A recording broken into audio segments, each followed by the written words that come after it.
Before we start on the still life of cherries and tomatoes, I wanted to show you the two reds because this really is a study in red, and like all the primary colors, they either lean towards the cool, and the classic cool red is an alizarin red, and that has elements of purple in it, or they lean towards the warm, which classic color is cadmium red, and that leans towards the orange. You can see the difference. You've got a much more stronger orangey bright red and a cooler purpley red here.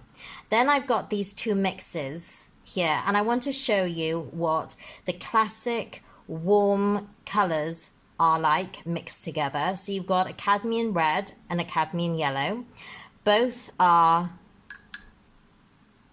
warm colors, and cadmium yellow obviously has traces of orange in it like cadmium red does, so they're both basically very compatible. And if you want a very bright orange, you can just mix this together like so, and you get a very bright orange. The same with purple. If you want a bright purple, you pick an alizarin red, which has a purpley tone to it, and ultramarine, which has a purpley tone to it. Both compatible, both lean towards the purples. Mix those together. Better mix a bit more alizarin with that. And you can see a nice bright purple coming. But what if you don't want such a bright purple or a bright orange? A lot of the time we don't. For example, you use purple in shadows, but you might not want a bright purple shadow. You might want something a bit more muted. Again, the same with orange. You can have oranges that sort of a muted orange for skin tones or other sort of in landscape or fruit or anything, but you don't want to have it that bright. So what you do is you mix one color that, like cadmium yellow, that leans towards the orange, but what happens when you mix it with an alizarin red that actually doesn't lean towards orange, but it leans towards purple? And this is what happens, she says.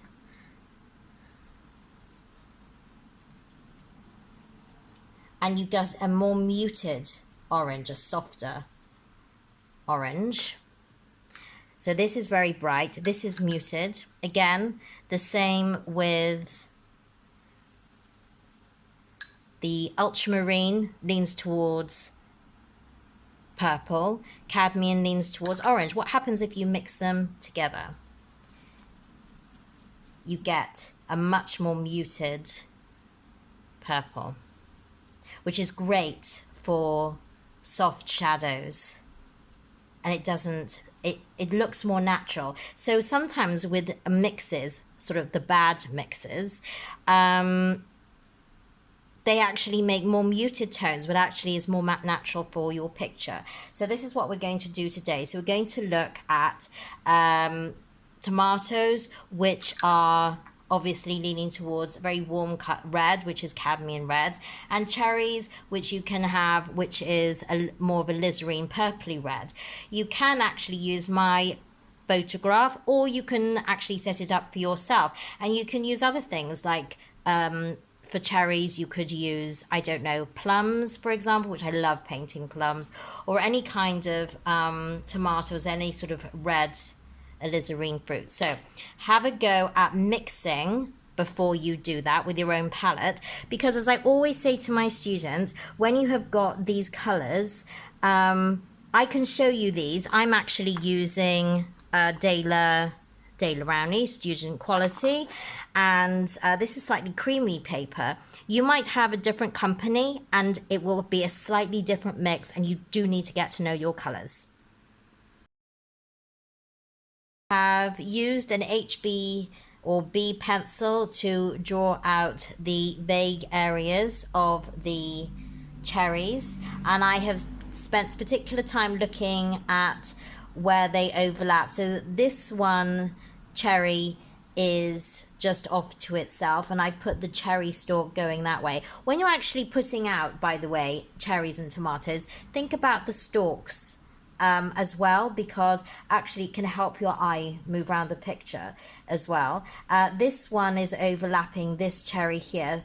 So always have some of the fruit overlapping, unless you're going very modern, of course. So I'm going to be quite simple with this. What I would say is with the cherries, think about the shape. They're not just round. There's always a little dip where the stem comes out. Also, the light is coming from the left to the right, and these, if you want these to be descriptive lines, then the thick lines should just go around on the right side, and try and make the left side lighter or hardly there at all. And I don't mind it being sketchy. Again, it's your style.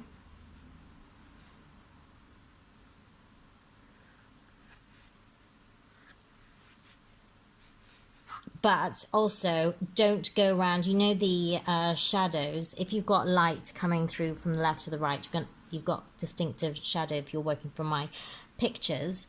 These are nice little leaves.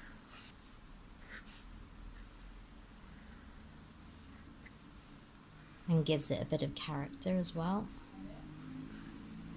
You just go around the objects. So now I'm just going to rub out, you don't have to rub out where the shadows are for pencil if you want something to sort of give you guidance, but I'm going to rub out this pencil work on here, and then we're going to put out the paints which I showed you, which was the Cadmium Red, the Alizarin, and the Ultramarine, and a little bit of the Cadmium, and then we shall go from there. The beautiful thing about pen and watercolor is that once you put the pen drawing down, or in fact, you can put the watercolor down first and the pen afterwards, you can use the watercolor to go outside the lines. So usually you start from light to dark. So really, probably you could be starting with the Cadmium Red, but because I'm right-handed, I'm going from the left to the right so I don't smudge. And so I'm starting with, just say, excuse my palette, by the way. I've got my Alizarin out here, my Cadmium Red, my Ultramarine Blue, and my Cadmium Yellow. The Cadmium Yellow and the Ultramarine Blue will be mixed for the green, which is quite a nice green as well. I'm using a Chinese brush which holds a lot of water. I'm going wet onto dry. I'm not wetting anything, but I'm actually going to drop some of the color in while it's still wet. Some other colors in while it's still wet. For example, I will show you. This is where the light is coming from the left to the right. And I'm just going to drop that in, and notice that I'm really not bothered about it going outside the line.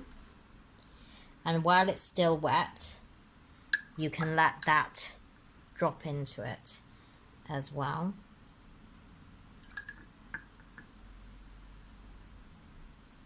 Clean the brush and you can soften those lines.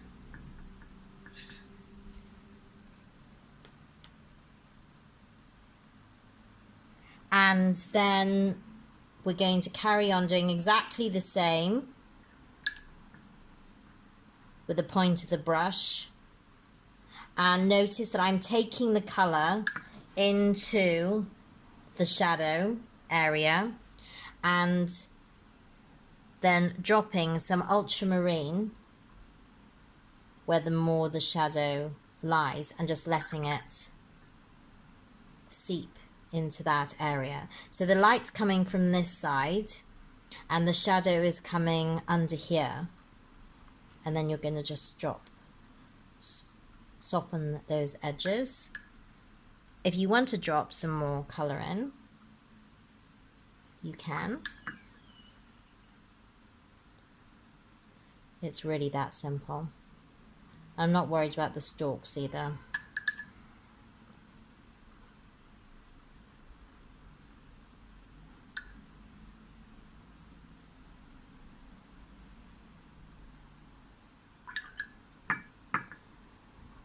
Dampen the brush. So what I want you to see is by softening these edges, you dampen the brush, take off the excess water and just gently go over the side like that. It's almost as if the edges are diffusing into the light.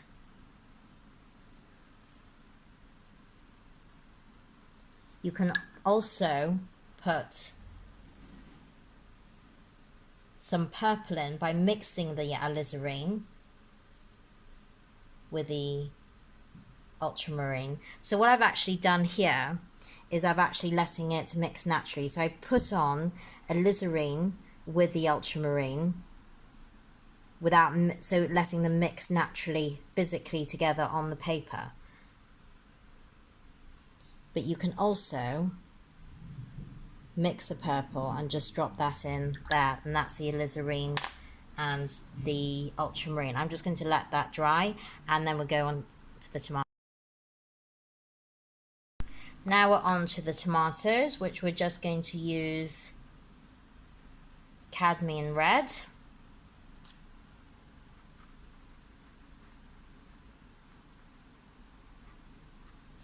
I'm not going to be bothered about trying to go around the... Oh, I've got to do the shadow. The stem here. And then take a little bit of ultramarine, just to, not too much for the tomatoes. You can put it more into the shadow like that. You see that? And then clean the brush again and soften that edge. Again, you can see I'm not being that tidy or detailed. I'm just doing a loose wash here. And then what I'm going to do is I'm going to mix the ultramarine with some cadmium yellow for this green. And if you want to wait for it to dry, you can, but if you want to, you can touch that red there and it sort of blurs into the paint, which I think is quite nice.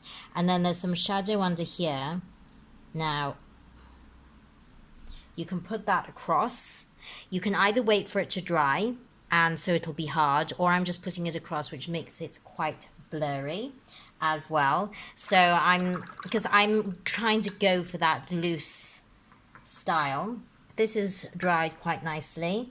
So while we're waiting for this to dry, we're going to mix some alizarin with the ultramarine. So rather than mix it on the paper, we're going to mix it on the palette into a nice bright purple, dark purple. And then we're just going to put that on like that, just underneath. And you can see it's still actually a little bit damp, so it's spreading quite nicely. But again, you don't have to wait for it to, you don't have to leave it damp. You can actually wait for it to dry and put this on as well. And then I'm just adding some more ultramarine because the cherries are quite dark in colour. And then you can soften that, coming up quite nicely. I don't know, these look quite nice as they are, but would like to have them a little bit redder. So you can leave them like that, or you can put some more red on if you want to make them really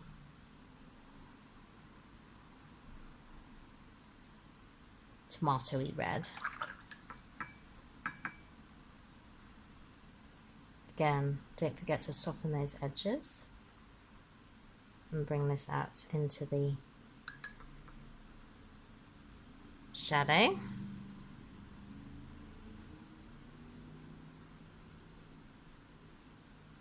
And what's so beautiful is that you can really see it mixing and blending on the paper as well. Oh, I forgot the stalks. Yeeks. So,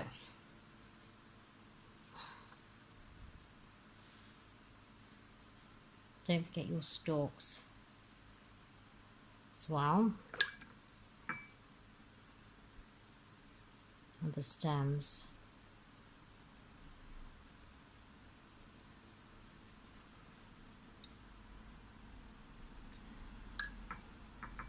And I might put some, I'm going to let that dry, and I'm going to see if I want to put some colour onto the stems because they're in yellow. I have put a little bit of green over the cherry stems. Now I do recognise that the cherry stems are sort of more of a yellowy colour, they're more of a raw sienna, whatever, but I wanted to retain those colours, the alizarin, the cadmium red, the ultramarine and the cadmium yellow. So I just mix more cadmium red, yellow with the blue, the ultramarine blue, to make it a little bit more lighter green. Now you can finish it like this, or you can actually add a little bit more red to these cherries and what's called glazing.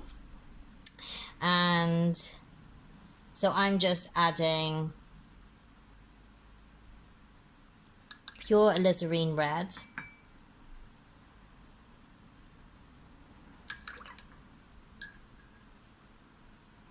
and then I'm softening those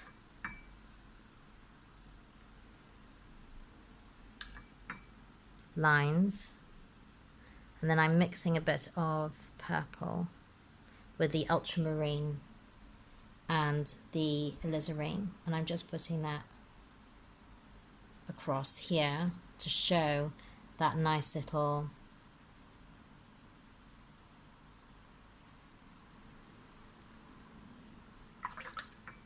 area where the stem comes out. And again,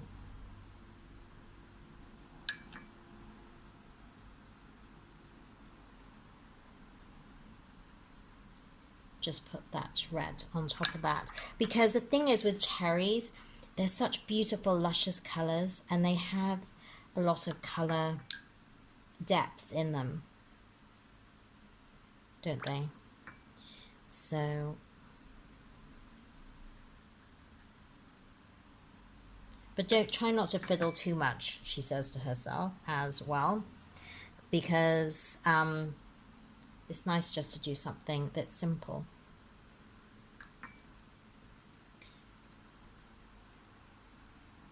And you can just dampen that area of the shadow so that can spread out into the shadow areas again. And I think that we'll just leave it like that. What I did like is that I put alizarin here and here, so there's stronger colors in the front, and I've left that softer at the back so that it's not, so it looks like it's more in the distance. Again, here is a little bit stronger in red and a little lighter in red there. So I hope that you enjoy this, and actually please do try your own, because this is a great way to experiment and try out different colors. But you know, don't complicate it. People get really scared by color theory, and so really just try with just these two colors like this. So a cool red and a warm red, And all I've added is ultramarine blue. And then you can see on a little piece of paper, do you remember what we did here? And mixing the different colors to see how they mix, and with the cadmium yellow as well. And the only thing I didn't do there is I then mixed a bit of the ultramarine and cadmium yellow for the greens, and that's all you need. And we just went over, before we put the paint on, we just sketched out the drawing with some pen as well. Very, very simple. It can't be simpler than this. And it doesn't matter if it goes outside the lines here as well, which I actually really love. So enjoy, have fun, and also don't forget to post what you've done, and also post your own still life as well. Okay, have a great time. Bye.